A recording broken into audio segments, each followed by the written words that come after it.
안녕하세요. 달성군에 사는 유선옥입니다. 저희 아들이 오늘 따라오려고 했는데 엄마 쫓겨날까봐 혼자 갔다 오라고 7개월 동안 파면부터 대선까지 계속 뛰었거든요. 그래서 오늘 제가 혹시 쫓겨날까봐 자기가 아빠를 지키겠으니 먼저 엄마 혼자 다녀오라고. 아들의 질문입니다. 지금 저희 아들이 하는 말이 왜 저희들이 학생인데 교육에 관련된 투표를 할 때 왜 어른들이 하냐, 왜 교육감을 우리 손으로 뽑아야지 어른들이 뽑냐, 지금 대구 사는 게 우리 교육이 제대로 된 교육이 아닌데 이게 바로 올바른 교육이냐, 이거를 꼭 물어봐 달라는 거예요. 저도 동감을 하거든요. 그게 지금 저희 아이가 포산 중학교를 다니고 있는데 이제 1학년인데 이 시험이 자유화 되니까 이 공부를 안 해요. 우선적으로 게임만 해요.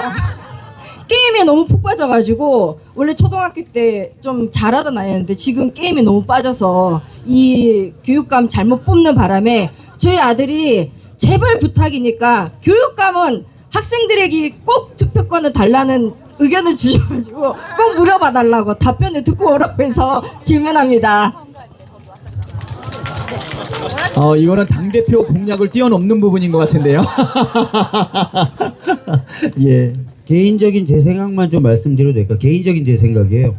저는 사실 교육감 선거는 중학생 또는 뭐 고등학생이 적극적으로 투표해야 된다고 생각하는 사람입니다. 관련된 법도 제가 냈거나 했던 적이 있는데 저희 필요한 거라고 생각해요. 왜냐면 정책 수요자가 아무런 영향을 못 미치는 게 약간 이상하잖아요. 그래서 저는 좀 그런 생각을 가지고 있다는 말씀드리겠는데 당 차원에서 한번 논의를 해보도록 하겠습니다. 그 부분이 약간 민감한 이슈일 수 있어서요. 여기 혹시 정태현님이라고 오셨어요? 정태현? 서울에서 제가 부모님 만난 거 얘기 들으셨어요? 서울역에서 제가 밥 먹고 있는데 와서 사진 찍어달라고 하시더니 자기 아들이 여기 올 거라고. 한 말씀 좀 하실래요? 부모님한테. 만났다, 박주민 만났다, 박찬대 만났다, 김영민 만났다, 김상훈 만났다. 엄마 아빠 만났는데 부담스럽네요. 끝이에요? 아니요. 되게 만나뵙게 돼서 정말 반갑고. 이쪽에 대학 다니고 계신 거죠? 네, 경북대학교 재학. 경북대학교 재학 네. 중이에요. 예. 뭐 한 말씀, 네. 대구, 뭐 대한민국. 네, 일단 제가 원래 경남에서 태어나서 대구로 학교를 와서 대구에서 살고 있는데 딱 느낀 게 일단 대구는 빨간색을 찍는다라고 사람들이 생각을 하시더라고요. 근데 솔직히 전라도나 다른 데를 가면은 빨간 당을 안 찍는다지 우리가 무조건 여기를 찍어준다는 아니란 말이에요. 거기서 오는 차이가 정말 컸던 것 같아요.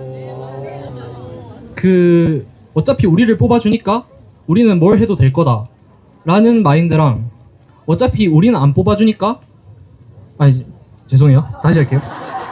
대구에서 빨간당 사람들은 뭐 어차피 우리를 뽑아주니까 어떻게든 하겠다, 뭐 크게 신경을 안 쓰는 분위기인 것 같은데, 사실 저는 김해가 고향이고 뭐 집에서 버스 10분 타고 가면 봉하마을이 나오거든요. 그래서 정말 민주당에 뭐 텃밭인 동네긴 한데 그렇다 보니까 아무리 텃밭이어도 눈치는 보시더라고요. 무조건 민주당을 찍어줄 게 아닌 건 아니까. 그래서 그런 거에서 오는 차이가 정말 큰 것 같고, 저희도 이제 그걸 잘 노려서 무조건 빨간당이 아니라 어느 정도는 능력에 따라서 민주당을 찍어줄 수 있는 그런 대구를 만들어 주시면 정말 좋을 것 같습니다. 국회의원분들도.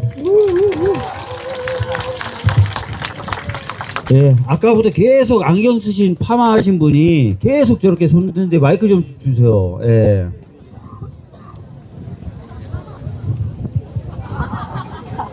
예, 진짜 오늘 너무 반갑습니다. 마이크를 좀 입에 딱 대고 하셔야. 예, 이렇게 찾아주셔서 정말 너무 반갑고 감사합니다. 그리고 저는 신순임이라고 합니다. 그리고 제가 물론 내란 수괴자들하고 검찰 개혁은 분명히 하실 걸로 잘 알고 있고 그거는 믿고 있습니다. 그리고 제가 민주당에 부탁하고 싶은 거는 이렇게 오시니까 우리가 너무 좋습니다. 물론 대구에서는 국회의원 한 명도 없어서 이런 말 하기도 정말 미안스럽고 죄송스럽지만 이렇게 오셔서 아니면 또 우리 얘기를 저는 한 달에 한 번은 국민하고 만나야 된다고 생각합니다. 그래서 당에서 하는 것도 알려주시고 우리가 생각하는 것도 들으시고 그러니까 전국에 모두 한 달에 한 번씩은 국민하고 만나야 된다.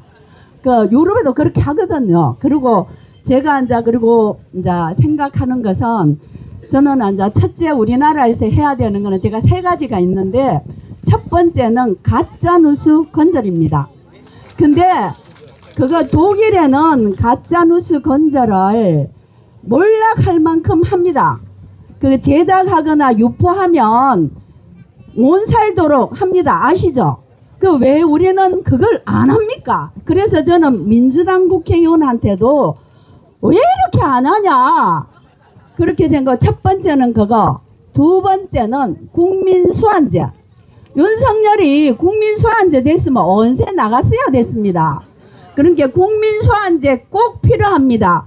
국회의원들이 우리는 뽑는 것밖에 없고 정치인들이 모든 권한을 다 가지고 있는데 우리 국민한테 하나만 주세요. 국민소환제와 국민발언제. 그러면 국회의원 정치하는 사람 수준이 확 달라지고 국민도 확 달라집니다. 그거 두 번째.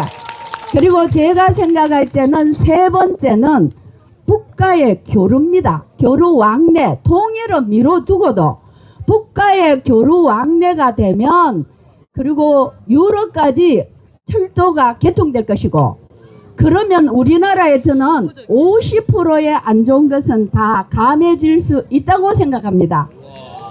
이상입니다. 굉장히 중요하고 큰 얘기를 해주셨는데 먼저 말씀하신 게 좀 걱정할게요. 네, 왜 그렇게 간절하게 말씀을 하실까? 그렇게 왜 말씀을 하시려고 했나는데 말씀을 들어보니까 여러분 버릴 말이 있습니까? 그러면 주권자인 우리 시민이 저렇게 이야기하면 일꾼인 우리는 그것을 어떻게 하면 잘 따를까만 고민하면 되겠죠? 그 3가지 다 받도록 하겠습니다. 네, 제가 조금 보충해서 말씀드릴게요. 그 가짜뉴스를 근절해라라고 말씀하셨는데 그게 가짜뉴스 피해 구제법이라고 해서 지난 국회 때 추진했다가 지금 실패를 했죠, 한번. 그리고 이제 22대 국회에 들어와서 다시 추진하려고 합니다. 이제 대표적으로 징벌적 손해배상에서 가짜뉴스를 함부로 만들고 유통시키는 언론사들은 정말 패가망신하게 만드는 구조, 그 구조를 다시 한번 추진하겠습니다. 그런데 검찰개혁 먼저 끝내고 해도 되죠? 네, 감사합니다. 그리고 국민소환제는 2가지 방식이 있어요. 대통령은 탄핵을 우리 헌법상인데 탄핵을 유지하되 탄핵을 국회에서 의결하면 헌법재판소로 가져가지 말고 국민투표로 파면시키기. 그렇죠? 그리고 국회의원은 탄핵제도가 없으니까 국회의원에 대한 국민소환제는 도입하는 것. 이걸 다음 헌법에 추진해야 합니다. 제가 잠깐 말씀드리면 국회의원에 대한 국민소환제는 제가 초선 때부터 계속 발의하고 있거든요. 너무 안 돼. 근데 실제로 국민분들 특히 대구 경북 쪽이나 이쪽에 계신 분들 일수록 더 많이 요구하세요. 왜? 걔네들 일 안 하거든. 그래서 국회의원에 대한 국민소환제 이번에 확실히 좀 도입할 수 있도록 했으면 좋겠고요. 국민발안제도 우리나라 헌법에 발안의 주체를 국회의원과 정부로 좀 정해놨긴 한데 유사한 제도를 제가 법을 발의해 놨습니다. 꼭 좀 해서 우리 국민분들이 정치에 깊숙이 그리고 편하게 참여하실 수 있도록 하겠습니다. 아마 박찬대 의원님이 도와주실 것 같아요. 맞죠? 이거를 당대표 공약으로 하면 혹시 위축되는 국회의원들이 있을지 모르기 때문에 당대표가 되고 나면 반드시 실행하도록 하겠습니다.